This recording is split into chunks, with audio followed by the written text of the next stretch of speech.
Okay, welcome back to the exchange, everybody. Kelly's off today. I'm Brian Sullivan. I'm here. I'll join you for Power Lunch as well. Just to reiterate the news, Iran launching a missile attack into Doha, Qatar.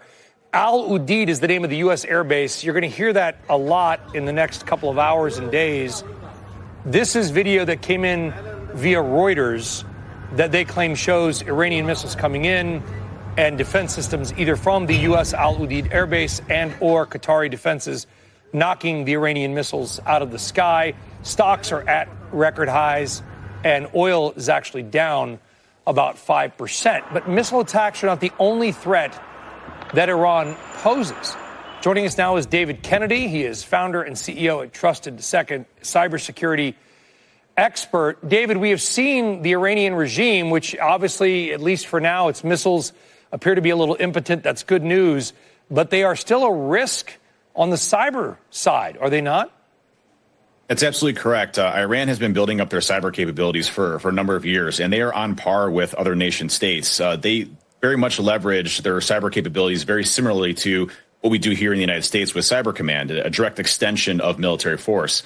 And so DHS recently released an advisory along with CISA, the Cybersecurity Infrastructure and Security Agency, around private sector corporations and government entities to be on high alert right now for these cyber attacks. And you know, what's really interesting about cyber attacks is that there's really been no red lines ever drawn. It's kind of a loose playing field. So Iran can inflict some pretty substantial damage here in the United States, specifically, you know, in manufacturing, supply chain, retail, critical infrastructure, things that can disrupt our normal day life that cause pain here in the United States and really not be seen as crossing that red line of loss of life or direct military force as it goes along. So we're all on heightened alert right now. And my advice to private sector corporations is to be at high alert right now from a defensive perspective, because we are anticipating some retaliation from Iran, specifically from their cyber capabilities. Yeah, and we just showed some of the stocks, the Fortinets, the CrowdStrikes, the Zscalers. We can bring them back up, guys. They are all higher by about 1.5% to 2.5% as well. So anything related to that is higher right now. The markets, by the way, are at session highs. Palo Alto's up about 1.7%. If you're a company right now, David, if you're advising a corporation, who are always on the lookout, by the way, for cyber threats, is there new advice here? Yeah, Iran operates by a very specific playbook. You know, they typically go after user accounts through phishing or social engineering. They directly attack external perimeters. Most recently, they've been getting more into the cloud infrastructure and software as a service provider. So can they impact not just one organization or company, but hundreds, if not thousands of corporations and companies? They've also been probing our critical infrastructure, our grids, water treatment facilities. Interesting statistic, over 85% of our critical infrastructure is private sector owned. It's not owned by the government. So right now, you know, we have to be very vigilant on putting our defenses up and monitoring for those specific issues as they arise so that we can minimize the damage. You know, the catastrophic breaches that we see is when an attacker has been in an infrastructure for a long, you know, maintained period of time. And that's the major concern. Iran has been, you know, trying to conduct these operations for this type of event. So, you know, they have footholds in organizations, they have footholds in critical infrastructure that may not have been detected at this period of time, that they can launch these types of attacks and cause these massive outages. We have to be really diligent to try to find these before that actually happens.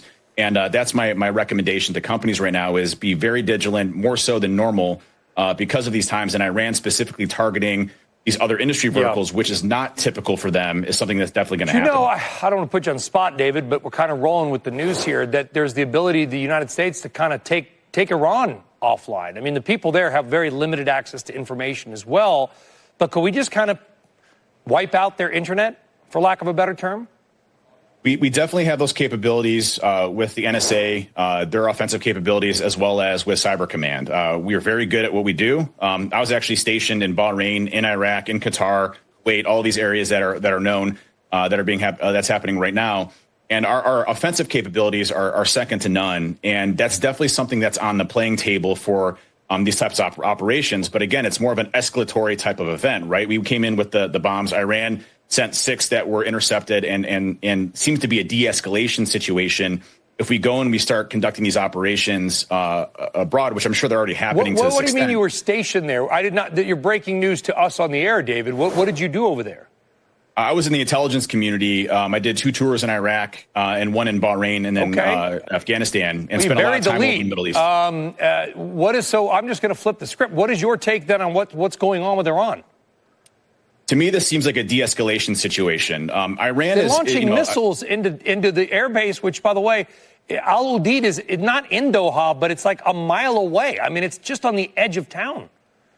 If you look at Iran's actions historically, they are very measured. Even when the Israeli conflicts were starting to kick off, several months ago, Iran would respond back with things that they knew Israel could actually go. They give them a heads up so we could intercept the missiles and blow them out of the sky before they actually hit minimum casualties. They're trying to show that they have force and they still have control over the regime themselves, over their people, over the country, but at the same time not trying to escalate. So while this may seem like a very escalatory response, launching 6 missiles that were intercepted, either A, had a heads up, or B, knew that the defense systems would most likely take those out, specifically around military targets. To me, it seems like very much a de-escalatory situation for Iran. They're very calculated in what they do. They're not I know a lot of folks think that they're running around like crazy and doing all these different things. They're very calculated in what they're doing here. It wasn't a barrage of missiles, 100 missiles, 500 missiles across multiple military bases. It was a proportional response to what we had conducted. So I do see this as a very de-escalation type of situation. And I dealt with Iran specifically while I was in Iraq for a very long period of time with the insurgencies, dealing with the terrorist cells that were implanted into Iraq, very capable of IED, issues that we're experiencing over there, all funded through Iran. This is very much their MO of how they operate. And to me, this was a proportionate response to what we conducted over there in their eyes. Halima, you have something to add? No, I think this is a very interesting perspective and what a fantastic guest. But I do think we're going to just have to wait and see what happens still with the Iran-Israel confrontation. We have this NSC meeting happening in Washington.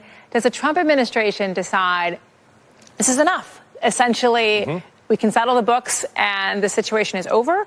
What happens with the nuclear negotiations? What happens with, the stockpiles? Like, where do we stand in terms of off-ramping Israel-Iran and the wider issue over the Iranian nuclear program? Like, this can be de-escalatory, again, like 6 missiles. That is not close to what is happening to Israel in the evenings. We just have to wait and see. Again, is this the ceiling of Iran? That is definitely de-escalatory. Yeah, and by the way, just getting word that the Secretary of Energy will still be joining us in 15 minutes. The Cabinet Secretary, Christopher Wright. We appreciate him taking a little time. Will join us live. He obviously can't go into the sort of the defense side of this, but we'll talk about the oil side of this. David Kennedy, one more final question to you. I understand this idea of telegraphed, and we know what's going to happen. So let's say I'm going to get into a fist fight, and my opponent says, okay, I'm going to throw 2 rights and a left, basically saying I'm going to try to hit you 3 times. You can block. What if one of those punches gets through? And I think that was Halima's take and Fred Kemp's take at the top of the show is they are taking a huge risk by assuming, thankfully correctly this time, that the missile defense system will work. If it doesn't, and if an apartment building or something like this is hit in Doha, do you agree it's an entirely different conversation we're having right now? Absolutely. When you start looking at loss of life and you start looking at escalation criteria around that, they're playing a risky game. At the same time, if you look at, the leadership there, I mean, most of the leadership has been completely obliterated from Israel prior to this nuclear site strike. So, they have to show a sign of force to their own people, to their own leaders within the government that are still existing. And so to me, this was probably something that was a calculated risk, knowing that, hey, anything can really trigger an all-out full-scale war here back and forth. It's something that they have to do in order to maintain power. It's going to be very interesting to see what happens after this, and if Iran comes to the table to start doing some diplomacy to de-escalate the situation, but they still have to stay strong as they're doing it. It is David Kennedy. We're going to let you go. TrustedSec is the company, but we just learned you were an intelligence official in the Middle East. So just fantastic to have your perspective. Next time we'll lead with that. David Kennedy, thank you very much.